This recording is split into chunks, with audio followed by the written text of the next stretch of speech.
예, 욥기서 9장 10절, 11절 우리 같이 자, 성경 옆에다 놓고 같이 읽으면서 봐요. 자, 9장 10절, 11절.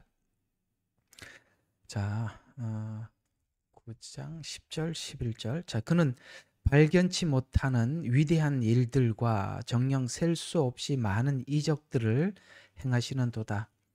보라, 그분이 내 곁을 지나가시나 내가 보지 못하며 또한 그분이 나아가시나 내가 그분을 알아차리지 못하는 도다. 이것도 잘 여겨서 눈여겨봐 주시기 바라고요. 20절부터 21절. 비록 내가 스스로 의롭다 해도 내 입이 나를 정죄할 것이요 비록 내가 온전하다 말해도 그것이 역시 나의 패역함을 증명하리라. 비록 내가 온전하다 할지라도 내가 나의 혼을 알지 못하리니 내가 내 생명을 멸시하리로다. 한 군데 더요. 32, 33절. 그는 나처럼 사람이 아니시므로 내가 그분께 대답할 수 없고 우리가 함께 재판을 받으러 갈 수 없으며 우리 사이에 중재인도 없으니 우리 둘의 손을 얹을 자도 없도다. 자, 우리 9장까지 왔죠? 이제 8장까지 친구들이 율법적 관점에서 이 고난을 풀어보려고 욥에게 여러 가지 제안을 해 왔었습니다.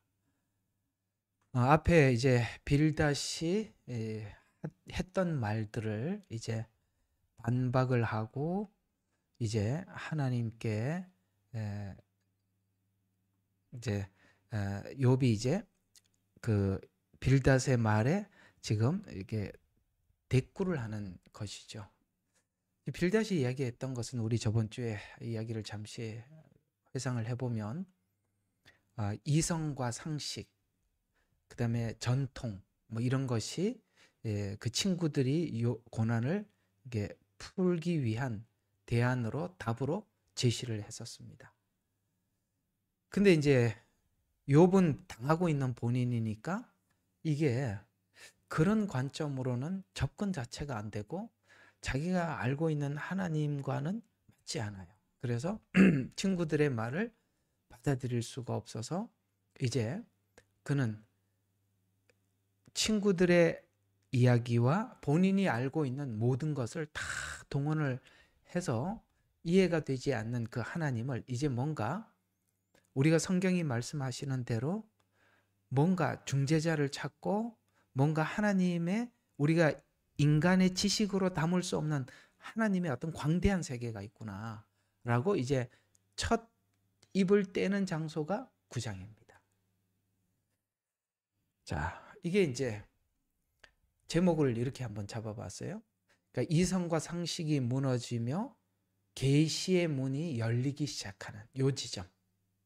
근데 앞에 있는 이 두 가지가 이성과 상식, 그 다음에 계시 이렇게 이제 두고 봤을 때 그걸 우리는 흔히 이렇게 좀 정리를 합시다. 이렇게 복잡하게 자꾸 이렇게 반복하려니까 말이 길어서요. 신학이라고 정리를 하면 돼요. 이게 이제 신학이거든요. 그러니까 이게 사람들이 신학이라는 학문, 그러니까 하나님은 지금 이 욥이나 욥 친구들에게 우리 인간이 상상하고 담을 수 있는 하나님의 세계를 마음껏 토론하도록 그냥 토론의 장을 내버려 두잖아요. 하나님이 치고 들어와서 그거 아니야 하고 이렇게 입을 막지 않습니다. 마치 선악과를 따먹는 아담과 하와에게 하나님 말리지 않고 그걸 먹고 실제 체험하고 돌아오도록 하듯이 오늘 여기 욥과 이런 이야기 그 대화 속에 친구들의 말도 틀린 게 많고 욥의 이야기가 틀린 것도 많아요. 그런데 하나님은 그 대화를 중간에 가로채서 들어오지 않더라는 것이죠. 왜요? 충분히 토론을 하고 충분히 이해를 하고 납득을 해야 되기 때문에 그걸 쏟아야 되기 때문에 그 쏟는 시간을 하나님께서 그 지우는 게 아니라 그 쏟는 시간에 스스로 정리되도록 하나님이 허락하신다는 거예요. 그러니까 여러분 여기 들어와서 이제 저와 여러분들이 만나고 난 이후에 지난날 내가 이렇게 쏟았던 그러니까 욥이나 욥 친구들처럼 이렇게 쏟았던 시간이 무슨 시간이었는가에 대해서 굉장히 궁금해했을 겁니다. 이제 그 시간이 무슨 시간이었다라는 것을 제가 이제 설명을 하면서 여러분들이 많이 정리가 됐으리라고 생각을 해요. 근데 지금 우리가 욥기를 따라서 좀 더 깊이 정리를 해야 돼요. 왜냐하면 저는 사실 이 욥기를 설명을 하면서 조마조마해요. 많이 조마조마합니다. 긴장이 보통 되는 게 아니에요. 몰라서 긴장이 되는 게 아니라 여러분들이 오늘 욥기가 전하고자 하는 말을 잘 알아듣고 정리를 하셔야지, 이 욥기가 말하는 말을 잘 알아듣지 못하고 정리를 해버리면 또 이상한 게 또 튀어나올 수가 있기 때문에. 그러니까 여러분들의 이야기는 멈추시고 여러분들의 생각은 좀 내려놓으시고, 오늘은 그저 여러분들이 중구난방으로 막 여기저기 흩어져서 생각을 하더라도 이 설교 시간만큼은 전부 다 제 이야기에 동의를 하시고 모아주셔야 욥기가 우리 모두에게 주시고자 하는 은혜를 우리가 다 붙잡고 지나가니까 진짜 정말 정신 바짝 차려야 돼요. 좀 늦은 시간이라고 이렇게 정신줄을 놓으면 큰일 납니다. 욥기가 보통 어려운 이야기가 아니거든요. 오늘 이 이야기로 좀 문을 열어 보려고 합니다. 이 9장 오늘 다 하기 좀 어려울 것 같은데 좀 이 이야기가 매우 중요한 이야기예요. 성경에는 이게 시가서가 있잖아요. 욥기, 시편, 잠언, 전도, 아가서가 있습니다. 우리가 이제 특히 욥기 하나만 잘 소화하면 시편, 잠언, 전도서, 아가서는 그냥 쉬워요. 근데 이 욥기와 시편 같은 내용을 보면은 분명히 혼자예요. 그렇죠? 다윗도 지금 뭔가 시편도 보면은 이제 그 시편의 기자가 하나님께 막 기도를 하고 하나님 막 응답하고 뭐 주고받고 이게 거의 없어요. 가만히 생각해봐요. 맞죠? 제 말 맞죠? 지금 욥기도 지금 하나님께 이렇게 수많은 이게 틀린 말들을 하는데 하나님 같은 우리 같으면 벌써 탁 치고 들어왔을 거예요. 야, 그 말 틀렸어. 너 친구 말 틀렸어. 욥, 너는 왜 이렇게 하는 불평이 많냐? 이렇게 하면서 막 교정하기 바쁠 거예요. 근데 하나님 교정 안 해요. 그냥 가만히 두는 거예요. 그래서 하나님이 그냥 내버려 둔 겁니다. 여러분들도. 왜 내버려 뒀는지를 아셔야 돼요. 왜요? 내버려 두고 다 잘못된 걸 이게 상담하게 보면 이런 말이 있어요. 훌륭한 상담자는 찍어서 지적해주는 사람이 아니라 들어주는 사람입니다. 오늘 여기 하나님은 이 이야기를, 말도 안 되는 이야기를 다 듣고 계십니다. 왜? 가장 훌륭한 상담은 듣는 거예요. 왜 듣는 게 중요한지 아십니까? 상대방이 말을 하면서 스스로 해결을 해야 돼요. 답을 딱 준다고 알아듣는 게 아닙니다. 왜요? 지금 상담자는 다 알고 듣고 있지만 답을 안 주죠. 왜요? 지금 답을 줘봤자 본인이 알아듣지 못해요. 모른단 말이에요. 하나님은 우리를 창조해서 다 알아요. 우리가 내면에 뭐가 있는지, 어떤 잡동사니가 끼어 있는지 하나님을 믿는다고 하면서도 얼마나 이 믿음이 체계화되지 않았는지 너무 잘 알고 계십니다.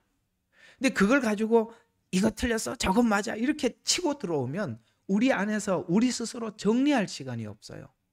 그걸 하나님이 내버려 두는 겁니다. 왜 둘째 아들을 그냥 갔다가 돌아오도록 두느냐 하면은 스스로 정리하고 돌아와야 되기 때문에 그렇습니다.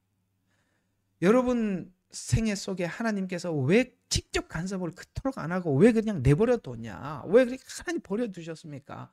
라고 생각이 들겠지만 욥기가 그걸 말해주고 있는 거예요. 시편이 그 말을 해주고 있는 거예요.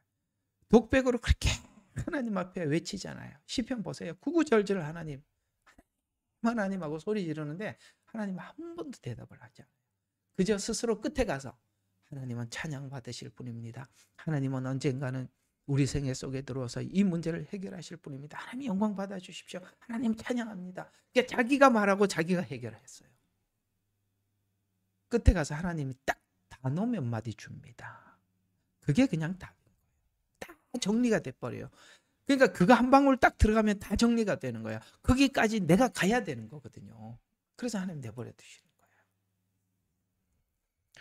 그래서 여러분들이 간증을 하라 그러면 나 여기까지 갔다 왔어요. 나 저기까지 갔다 왔어요. 나 저 밖에를 돌다 왔어요. 그 간증들이 그게 진짜 간증입니다. 그 간증이 있어야 여러분들이 이 말이 들리는 거거든요. 그래서 여러분들이 얄팍한 체험한 거 가지고 이 욥기에다가 딱 대입해서 나는 여기까지 왔다, 그런 얘기 하지 마세요. 아니요, 그렇지 않습니다. 전혀 그렇지 않습니다. 정신 바짝 차리시고 우리는 대부분이 욥기 1, 2장에 있다는 걸 아셔야 합니다. 자, 다시 한번 쭉 들어가 봅시다.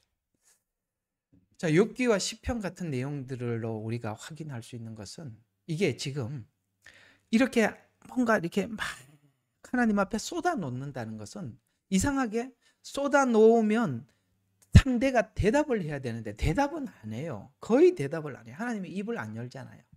그러니까 이게 무슨 말이냐면은 이들이 지금 하나님을 향한 믿음이 있었다는 거예요. 대상이 분명하다는 거예요. 그 대상은 대답을 안 하지만 대상에 대한 믿음은 분명하다는 거예요. 우리가 저와 여러분이 지금 가지고 있는 믿음이 뭐냐면 오늘 이 시가서를 썼던 사람들과 똑같은 거예요. 우리는 하나님 앞에 밤새 부르짖고 기도합니다. 그러나 하나님은 우리에게 큰 소리로 뭐 몇 마디 대답도 안 하세요. 근데 우리는 이 대상에 대한 믿음이 분명해요. 그러나 그분이 대답은 안 해도 우리는 그분이 내 앞에 있다는 거, 그분이 우리에게 약속하셨다는 거, 하나님께서 역사를 주관하시고 내 생애를 인도한다는 것에 대해 것만큼은 또렷합니다. 그래서 이런 이야기들이 쭉 나열이 되는 거야. 대답 안 하는 신에게 계속 말을 하는 거거든요. 대상이 있고 내가 믿을 수밖에 없을 만큼 또렷하기 때문에 이렇게 외치는 거거든요. 역사서도 마찬가지입니다. 긴 역사 속에 수많은 사람들이 왔다가 갑니다. 거기에서 우리가 확인하는 것도 하나님이 분명히 이스라엘 역사 속에 들어와 계신다는 것에 대해서 분명하다는 겁니다. 자, 그러면 왜 성경 전체 속에서 우리에게 하고 싶은 이야기가 뭐냐면은 우리가 믿는 믿음의 대상인 하나님은 대상이 분명하다는 거. 자, 이거 없으면 샤머니즘입니다. 이거 없으면 하나님이 아니라 하나님을 믿는 이외의 모든 신은 대상이 없어요. 그러나 하나님만큼은 정확한 대상이 있어요. 이게 기독교 오늘 우리가 믿는 하나님을 믿는 우리들과 인간이 만들어 놓은 신은 대상이 없기 때문에 반드시 뭐가 없냐면 인격화. 오늘 이 부분을 여러분들 강하게 지적하고 싶은 겁니다. 대상이 있는 신과 대상이 없는 신의 차이는 무엇이냐면 가장 분명한 건 인격이 없다. 여러분 보세요. 예수님을 믿지 않는 오늘 기독교 이외의 모든 신앙인들은, 다른 신들을 믿는 사람들은 그 신과 그 다음에 그 믿는 본인과의 관계, 신이 누군 줄 모르고 내가 누군 줄 모르기 때문에 필연적으로 뭐가 안 되냐면 인격이 형성이 안 돼요. 인격이 형성이 안 되니까 정말 전 여기 이제 시드니에는 지역마다 예를 들어서 요 동네는 이 지역은 베트남 사람들이 몰려 살아요. 여기는 한국 사람들이 몰려 살고 여기 오면 유대인들이 몰려 살고 이렇게 역전마다 자기들의 어떤 지역을 이렇게 형성해 놓고 살거든요. 어번이라는 동네를 가면 거의 무슬림이에요. 전부 다 히잡 쓰고 다녀요. 근데 이제 지역마다 가보면 뭐를 딱 느낄 수 있냐면은 내가 이 베트남 사람들이 내가 베트남 동네에 온 것 같다. 이제 한인타운 가보면 꼭 한국에 온 것 같은 느낌이 들거든요. 중국 차이나타운 가보면 딱 중국 사람들. 저는 중국 사람, 딱 중국 한부 똑같아요. 캠시라는 거 가면 완전 중국이에요. 똑같아요. 무슬림 사람들이 사는가 보면 그거 딱 무슬림 같아요. 근데 거기서 딱 느껴지는 게 있어요. 무슬림 그러면은 그들의 신앙이 알라를 믿는 거 아니겠어요? 베트남 그러면은 공산주의 더하기 불교 아니겠습니까? 그 냄새가 정확히 나는데요. 딱 뭐가 다르냐면 그들이 믿는 신이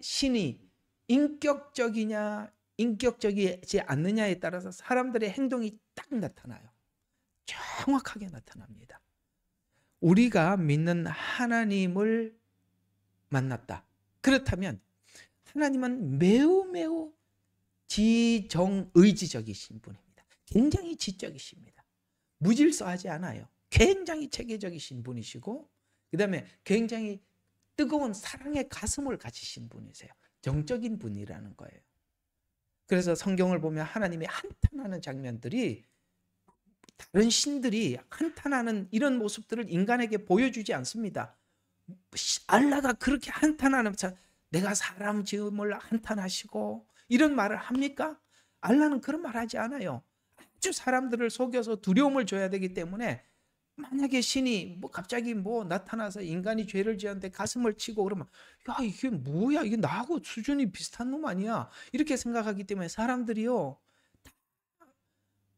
그냥 그 신을 무시해버려요. 근데 하나님은 그 말을 하고도 충분히 남는 이유가, 우리는 그 하나님이 매우 지적이고 매우 정적이고 매우 의지적이라는 분이라는 걸 알기 때문에, 우리 신앙이 매우 지적으로 하나님에 대한 지식이 뚜렷하게 되어 있어요. 막연하지 않습니다. 우리 신앙이 막연하다는 그 자체가 문제가 무지장 많은 거예요.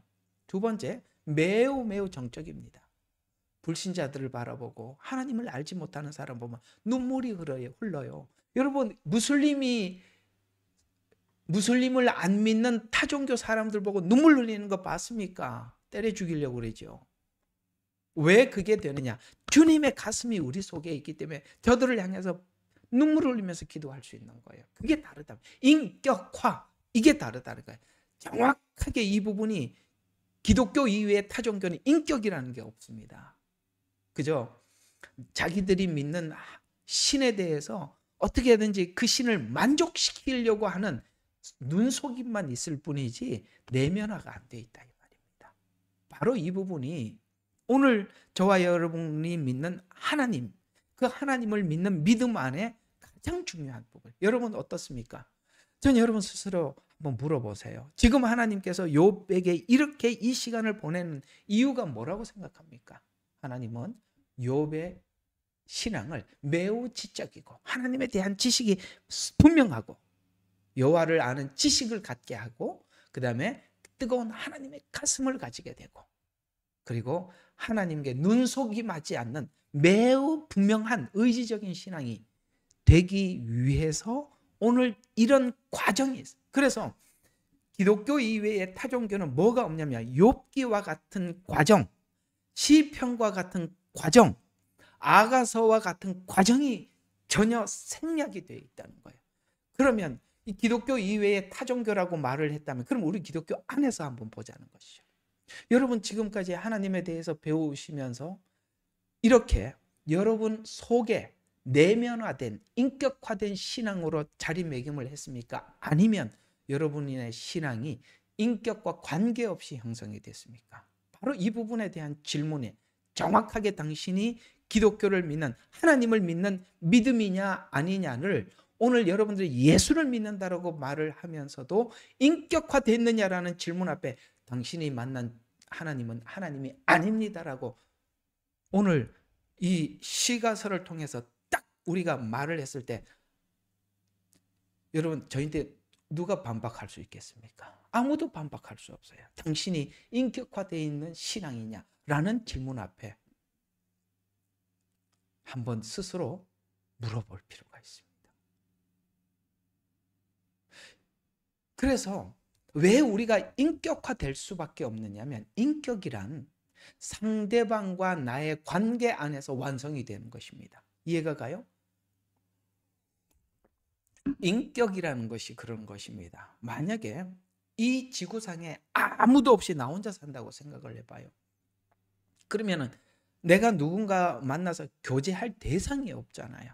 그때 인격이라는 그 자체는 의미가 없지요. 짐승의 세계에는 인격이 없습니다. 뭐가 없어요? 힘과 서열 이외에는 아무것도 없는 것입니다.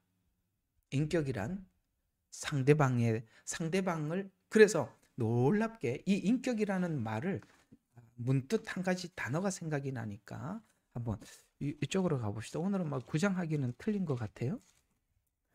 이쪽으로 술술 빠지네. 자, 우리 고린도전서 13장에 한번 가봅시다. 이게 바로 인격이거든요. 여러분의 신앙이 이 이야기를 듣고 나니까 왜 하나님이 사랑이 이런 것인지 설명을 합니다. 자, 3절 한번 보십시다.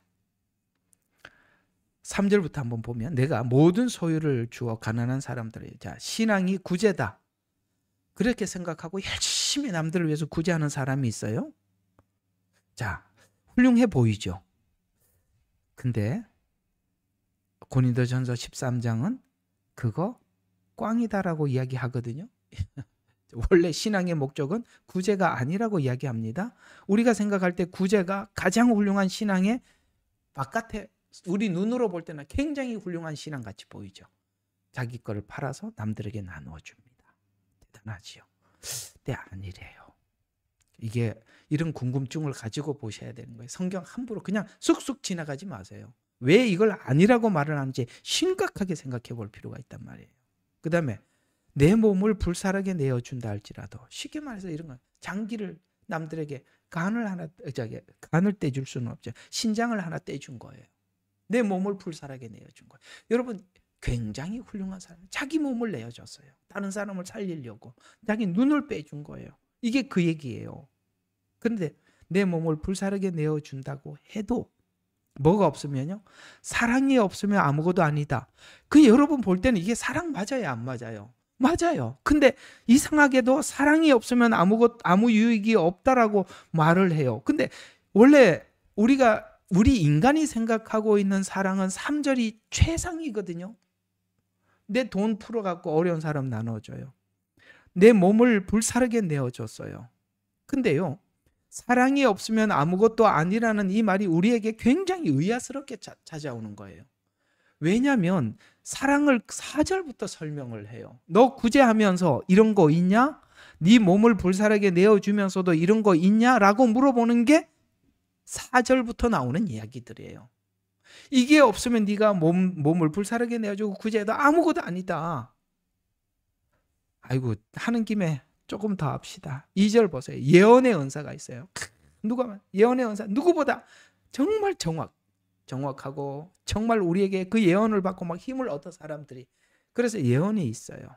신비를 아는 지식이 있어요. 저 같은 인간을 두고 하는 이야기입니다. 저는 하나님의 말씀을 여러분들에게 전하죠. 정말 저도 이렇게 전하면서도 이 하나님을 전하는 이 지식에 대해서 여러분에게 전하지만 제 자신도 놀랍습니다.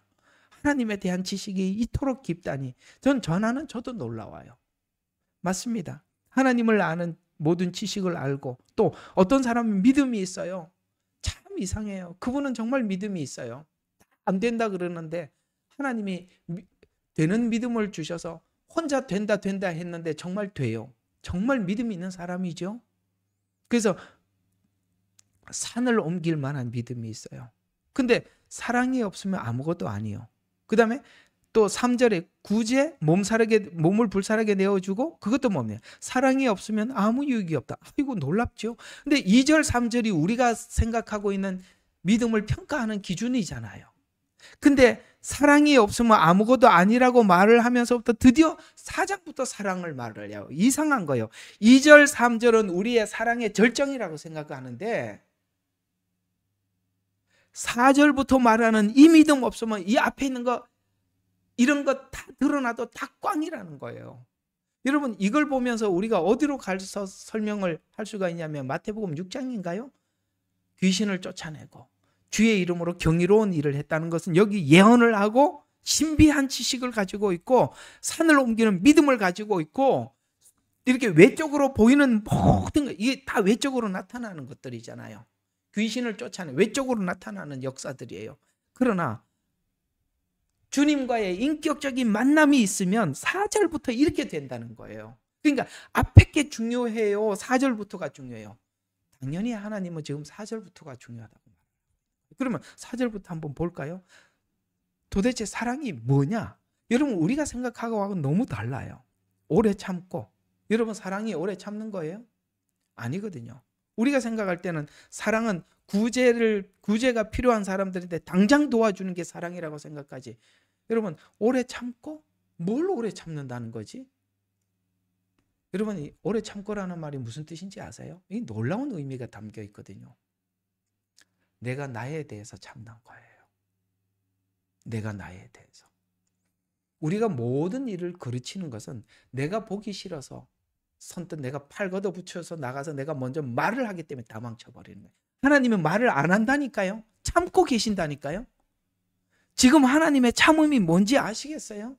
왜 욥과 친구들이 헛소리 하는데 왜 안 치고 들어옵니까? 와서 이놈의 우리 같으면 욕을 해가면서 헛소리를 하고 있다. 그냥 이렇게 막 손이 올라갔다 내려갔다 해야 되는데 아무 소리 하지 않습니다. 견디시죠. 폭풍 가운데 견디고 있다고 그랬잖아요. 이해가 가세요? 왜요? 우리는 그걸 쏟아놓는 자리가 있어야 돼요. 그리고 그 자기 속에 있는 자기 실체를 봐야 되기 때문에 중간에 탁 치고 들어와 버리면 그게 다쳐버리는 거예요. 그래서 하나님이 네가 얼마나 추한지 보라는 거예요. 네가 얼마나 나에 대한 지식이 없는지 보라는 거예요. 그걸 다 쏟고 나중에 나하고 이야기하자. 하나님이 답을 다 알고 계시는 거예요.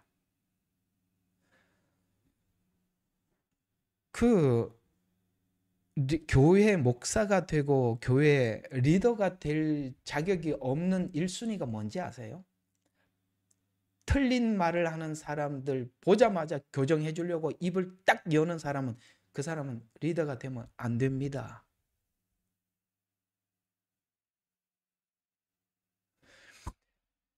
여러분들의 문제를 몰라서 제가 직접 지적하지 않는 게 아니에요. 기다리고 있는 겁니다. 왠지 아세요? 여러분들이 여러분 스스로가 항복해야 말이 들리는 거예요. 우리가 뭘 안다고 그 자리에서 이거 맞고 이거는 A고 이거는 B고 저거는 C야 이렇게 얘기를 한들 초등학생들에게 수준이 유치원생인데 그게 무슨 이야기를 알아듣겠어요. 그거를 지금 가슴을 치며 궁금해해서 스스로 와서 답이 뭐예요? 라고 물어야 그때 대답을 해줘야 알지요. 우리는 묻기 전에 대답을 해서 딱 그르친단 말이에요. 그래서 사랑은 오래 참고예요. 참으셔야 돼. 기다리셔야 돼. 어린애가들 뛰놀면서 말도 안 되는 헛소리 하는 거 듣고 계셔야 되는 거예요. 반성이 많이 되시죠? 그래서 많이 놓친 거예요. 답을 알려주는 게 급한 게 아니라 이 말이에요. 그래서 오래 참고 그 다음에 예절 바르대요. 무슨 말이에요? 관계 아닐까? 관계. 막 함부로 대하고 가려면 가. 난 너 너 같은 놈 안 맞아도 상관없어. 사람이 없어서 그런 줄 아냐. 그러지 않는다 이 말이에요. 아무리 부족한 영혼이라도 친절하게 대한다는 거예요. 예의를 다해서 대하는. 주님 오늘 하나님도 우리를 예의를 다해서 대해 주신 거예요. 얼마나 친절하게 대해 주셨어요. 여러분을. 예? 오늘 여기 보세요. 욥과 욥 친구들이 말도 안 되는 소리를 하는 걸 하나님 그걸 인격적으로 대해 주잖아요. 친절하다는 걸 인격적으로 대해 준다는 뜻이에요. 어디 갔어요? 네, 여기 있네. 시기하지 않고 경쟁하지 않는다는 거예요. 이게 온 지도 얼마 안 되는 게 어디 치고 올라오네? 이러지 않는다 이 말이에요. 예? 내가 신앙생활을 몇 년 해 이제 막 믿은 게 젊은 이렇게 안 한다 이 말이에요. 시기하지 않아. 경쟁자로 보지 않아요. 어른이 돼서 어린아이를 키우는 능력이 있어야죠.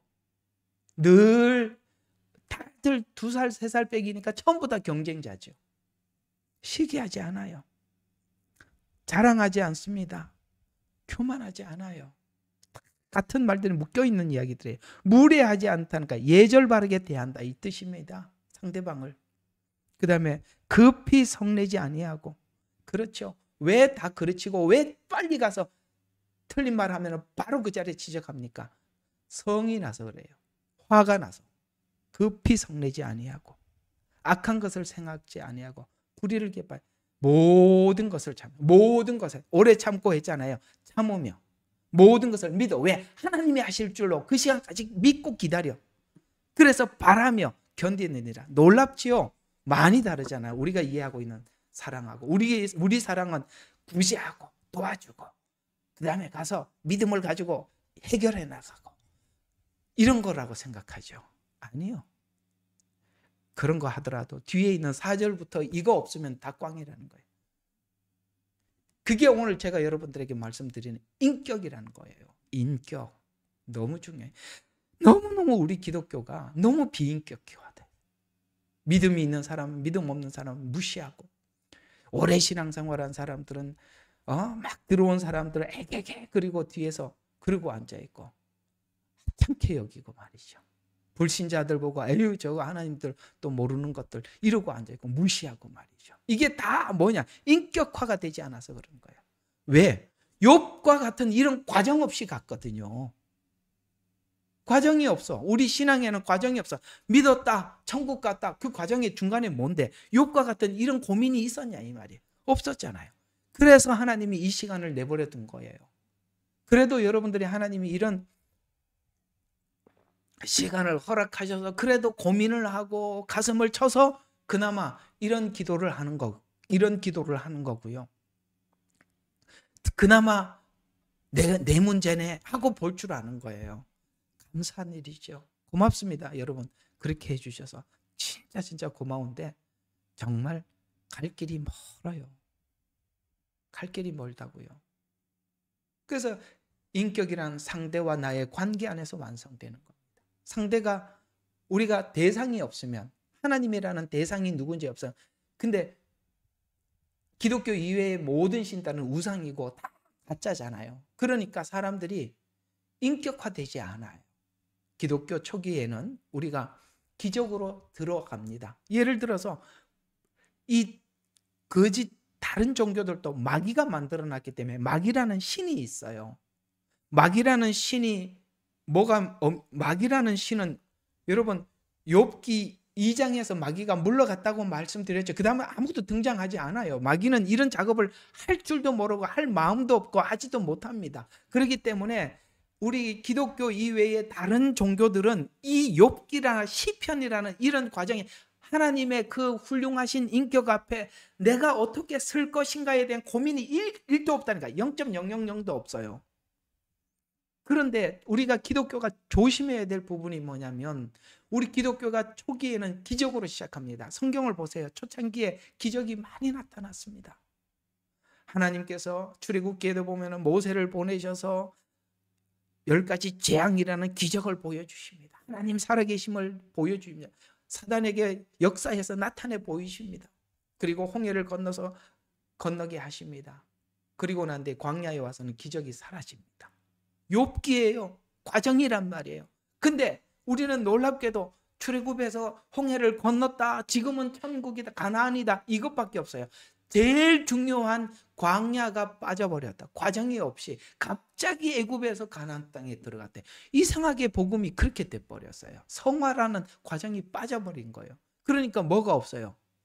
내가 믿는 하나님이 그저 애굽에서 꺼내 그냥 천국에 보내는 그 하나님으로 끝이 나서 이상하게 이런 설교들이 사라져버려서 욥기가 사라지고 시편이 사라지고 역사서가 사라지니 과정이 빠진 상태에서 예언서 아무리 풀어봐야 어떻게 하면 천국 가나 영국 이외에는 아무것도 없다는 거예요.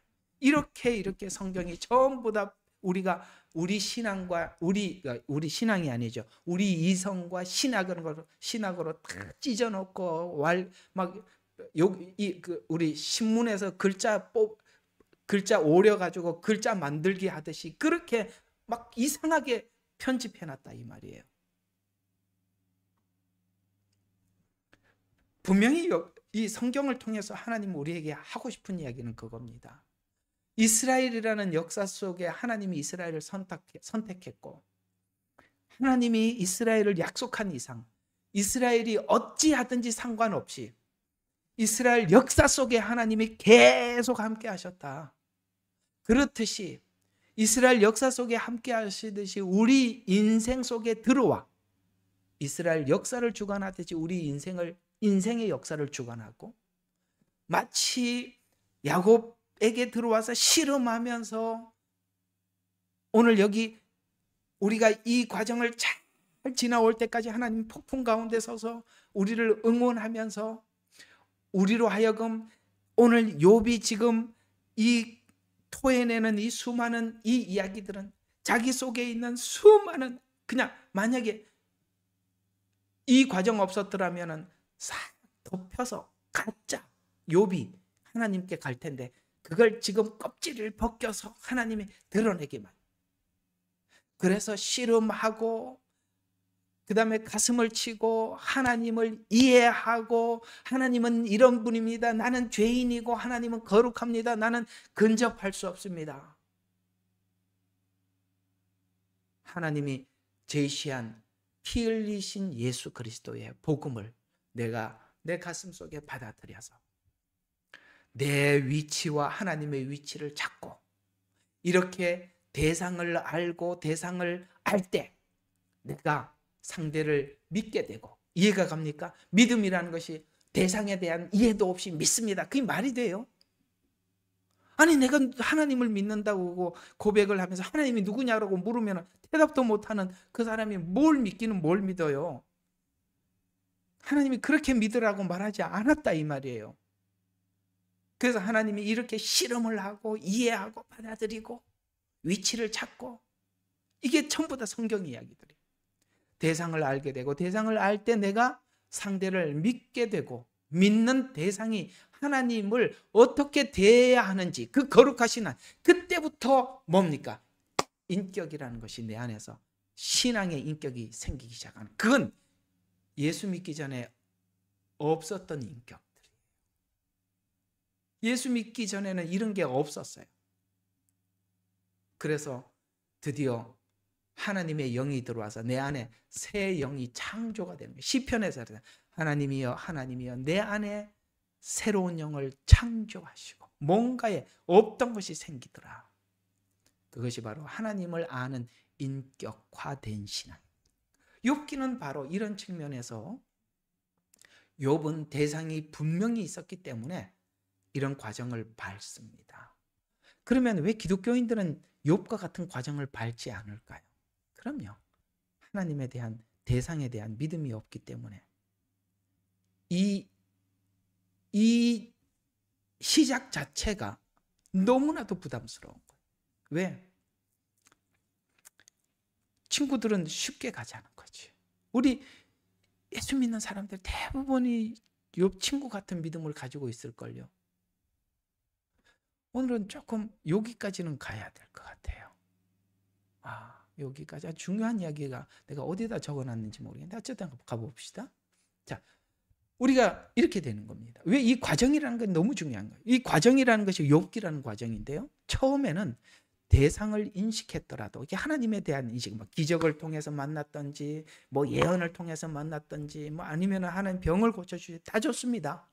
그렇게 처음에는 대상을 인식하는 과정이에요. 그건 믿는 과정이 아니에요. 믿은 게 아니라 인식을 하는 거예요, 기적은. 그래서 인식을 하더라도 그 다음에 우리 인간이 당연히 친구들과 같은 거예요. 욥과 같은 거예요. 그럴 수밖에 없어요. 왜? 계시가 임하기 전에는 어쩔 수 없어요. 그래서 체험을 했어요. 하나님이라는 존재에 대해서 느낌을 받았다. 그러면 우리는 이성, 우리가 알고 있는 선에서 하나님을 이해하려고 하겠죠. 그게 바로 이성이죠.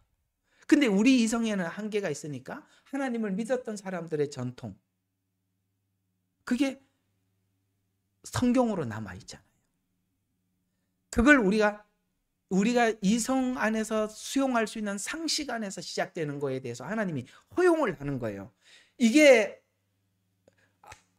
오늘 끝에 가서 하나님이 말씀하잖아요. 욥 친구들에게, 그래 네 말이 욥의 말보다는 못하다 그랬지 틀렸다라고는 하지 않았어요. 하나님은 이게 무슨 뜻이냐면, 우리가 이해하고 있는 이런 인간의 사고에 대해서 하나님이 무시하지 않는다는 게, 무시하지 않기 때문에 이 과정을 이해하고 계시는 거예요. 그래서 이성, 전통, 상식에서 시작하게 될 수밖에 없어요. 기적을 통해서 하나님을 보더라도, 이제 지금 저와 여러분은 이제 성경을 통해서 계시를 제가 설명을 해드리기 때문에 여러분들이 더 다른 차원에서 자꾸 보고 있는 건데, 어쨌든 1차적으로는 그렇게 시작할 수밖에 없어요. 욥기는 그런 차원에서 친구들의 이야기와, 이제 친구들은 요 틀 안에서만 계속 보죠. 그런데 욥은 지금 자기가 알고 있는 하나님은, 친구들이 말하고 있는 그 하나님에 대한 이해는 충분히 옛날에도 하고 있었어요. 욥도. 그래서 야, 그 얘기해봐야 욥이 알고 있는가 하는 거니까. 그런데 하나님의 세계에 대해서 우리가 담을 수 없는 뭔가 무한한 세계가 있다라는 것을 이제 그쪽으로 끌려가고 있는 중에 9장이 쉽게 말해서 이렇게 문고리를 잡는 겁니다. 이 9장의 위치. 이거 9장의 위치 선정하는데도 이렇게 오래 걸리네요. 이것은 아무도 모르고, 왜냐하면 욥도 모르고 욥 친구들도 몰라. 제가 이걸 참 옛날에 그 유행가 가사가 생각이 나서 적었어요. 이것은 아무도 모르고 누구도 모르는 이런 옛날 유행가 가사 있지 않습니까? 이건 좀 어쨌든 뭐 우리 있어요, 이런. 그래서 누구도 모르는 우리들의 이야기 뭐 이런 노래가 있잖아요. 그래서 그걸 좀 생각하면서 아무도 몰라, 누구도 몰라. 우리들 곧 참 신자들만 아는 욥의 길이 있다는 거야. 그래, 우리 지금 그걸 우리가 배우고 있잖아요. 세상 사람들은 신학이라는 틀 가지고 자꾸 논쟁을 해. 그래서 장로교하고 침례교하고 만나면 부딪히고 대화가 안 되고, 순복음하고 장로교 만나도 왜? 전부 다 전통이라는 신학이라는 틀 안에서 자꾸 꺼내놓으니까. 근데 한번 제가 여러분 스스로에게 제가 물을 테니까 대답해 보세요. 저는 지금 신학이라는 틀은 1도 없이 여러분들과 지금 성경을 논하고 있는 겁니다. 어때요? 부딪히십니까? 아니면 받아들여집니까? 왜 부딪혔는지 아시겠죠? 신학이라는 틀, 그건 모두가 다를 수가 있어요. 체험이라는 틀도 달라요. 그거는 절대 일치를 볼 수가 없어요. 그거는 하나님 세계로 들어오는 하나의 여러 문 중에 한 문에 불과해요. 그런데 내가 들어온 문만이 진짜다, 장로교 신학만이 진짜다, 이렇게 얘기하면 순복음이 코웃음 치죠. 말이 안 되죠. 너 체험해봤어? 아니, 체험은 없어도 봐라, 이게 성경의 완벽한 틀이다. 예정론, 이게 완벽해. 어딜 가도 또 막혀. 예정론이 안 돼, 안 풀어져요. 바로 이 부분이라는 거예요. 욥도 옛날에는 이걸 경험을 했고, 지금도 욥은 그것밖에 없어요. 친구들도 그거 욥이 다 아는 거예요. 그런데 욥은 지금 이 친구들과 다른 게 뭔지 아세요? 뭔가가 하나님의 새로운 세계가 있다는 거예요. 우리가 알지 못하는, 우리 머리로 담을 수 없는 광대함이 있다는 거예요. 지금 이쪽으로 끌려가고 있는 중이고, 욥 친구들은 이런 게 전혀 없으니까 더 세게 욥을 붙잡고 있는 겁니다. 그래서 하나님이 원하는 성도의 거룩이라는 이거, 지금 우리가 지금 하나님께 도전하는 게 이 부분이거든요. 하나님의 거룩성. 그걸 딱 만나는 거죠. 모세도 그걸 만나고 너무 충격을 받지 않습니까? 하나님은 그 거룩함 앞에 인간이 설 수 없어. 하나님은 큰 바위에 숨기시고 주 손으로 덮으시고 그걸 지나, 그 거룩함, 도저히 우리가 상상할 수 없는 하나님의 그 거룩을 우리가 거룩의 동기도, 과정도, 결과도 보지 못하더라는 결론을 확인시켜 주는 겁니다. 요거는 무슨 말인지 지나갑시다. 이건 너무 복잡해요. 그렇다면 이제 이렇게 이제 앞에 이야기 다 이해가 됐죠? 그렇다면 분명히 하나님이 원하는 거룩한 성도가 되기 위한 하나님의 마음의 동기를 주고 있어요. 마음속 깊은 곳에 있는 하나님의 요구를, 이제 마음속 하나님의 요구를, 내 마음속 깊은 곳에 있는 하나님의 요구에 우리의 깊은 동의를 하나님이 받아내는 거예요. 지금 욥기가 하나님이 그 작업을 하고 있는, 마음속 깊이 우리에게 동의를 받아내서 이제는 드디어 모델이, 지금 욥이 이제 발견하기 시작하는 거예요. 야, 하나님의 그 거룩함이 뭔가 있는데 우리가 살짝 종교성으로 때울 수 없고 얄팍하게 뭔가 하나님 앞에 눈속임으로 하나님을 이렇게 때울 수 없는, 우리 얄팍한 이걸로는 근접할 수 없는 뭔가 하나님이라는 것이 있다. 근데 나는 도대체 이게 뭔지는 모르겠다 라고 저번 주에 말씀드렸던 32절 33절 우리 사이에 중재인도 없으니, 요걸 발견하는 굉장히 중요한 지점이에요. 바로 우리 스스로 하나님을 만날 수 없고 우리에게는 뭔가 모델이 필요하다. 우리는 내가 지금 욥이 지금 하는 말들이 그런 말이에요.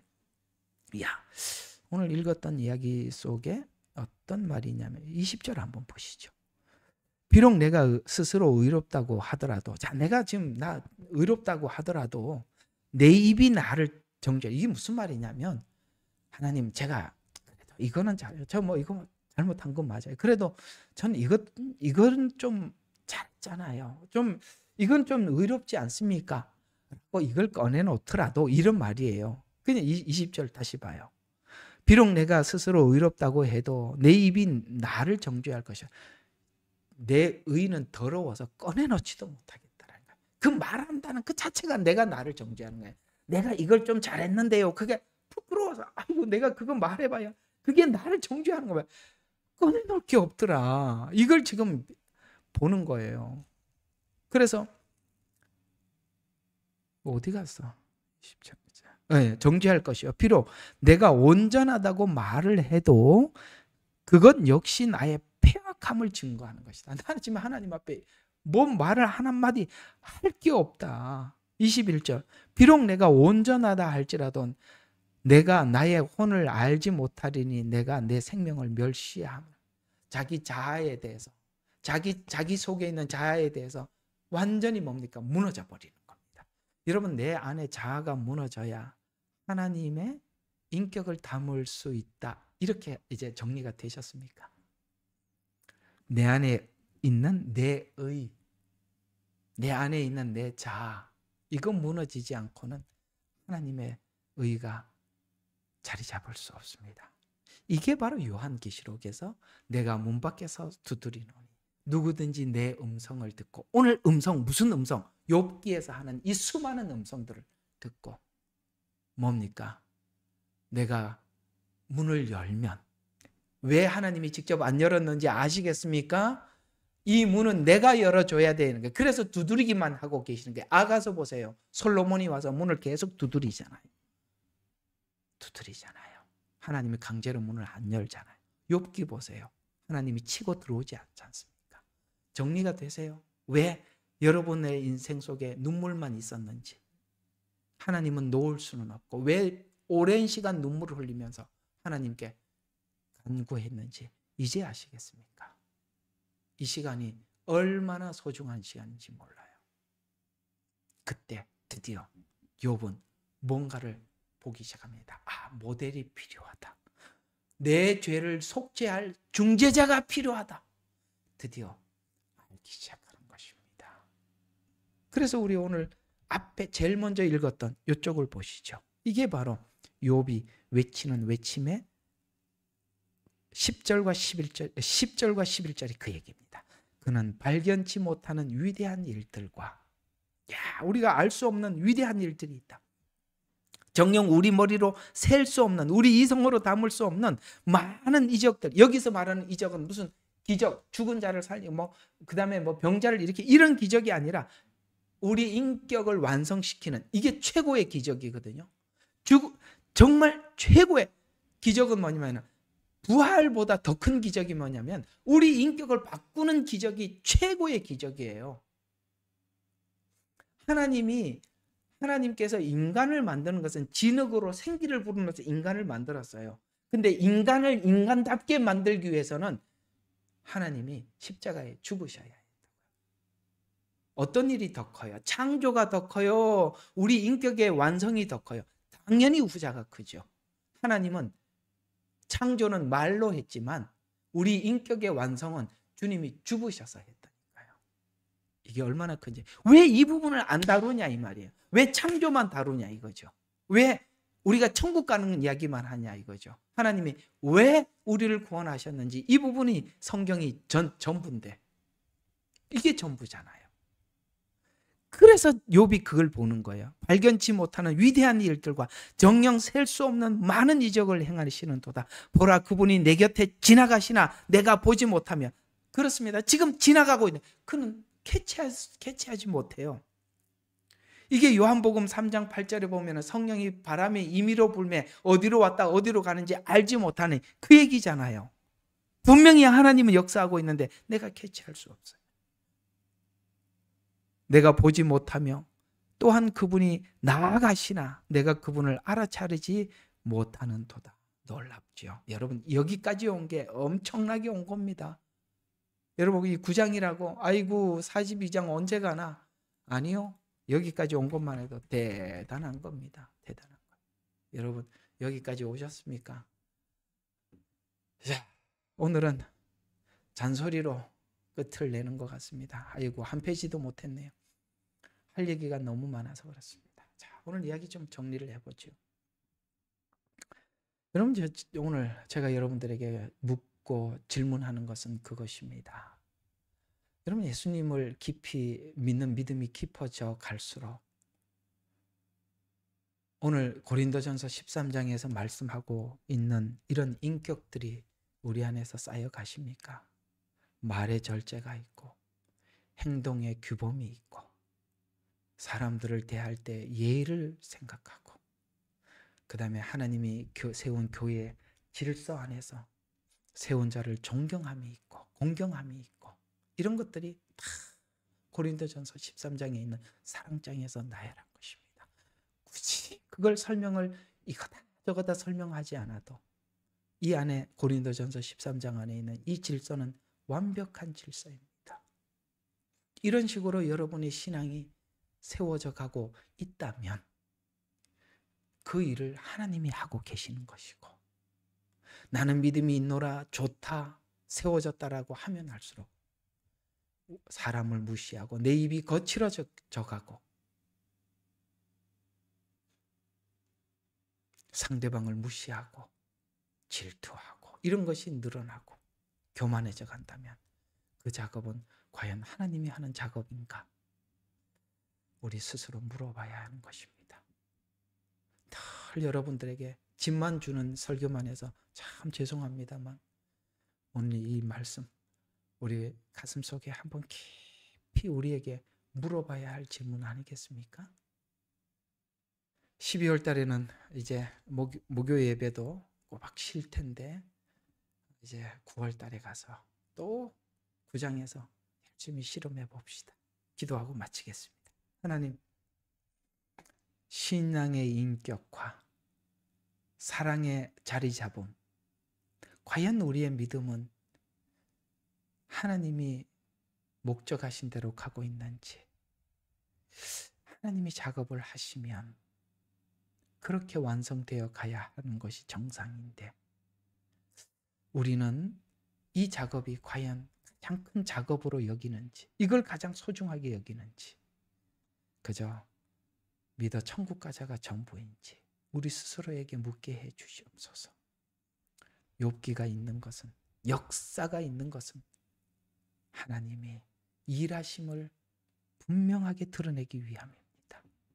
세상에 인간이 만든 거짓 종교는 이런 과정이 없습니다. 혹 교회 안에서도 이 과정이 없는 메시지라면 재고하게 해주시고 돌아보게 해주시옵소서. 예수님 이름으로 기도합니다.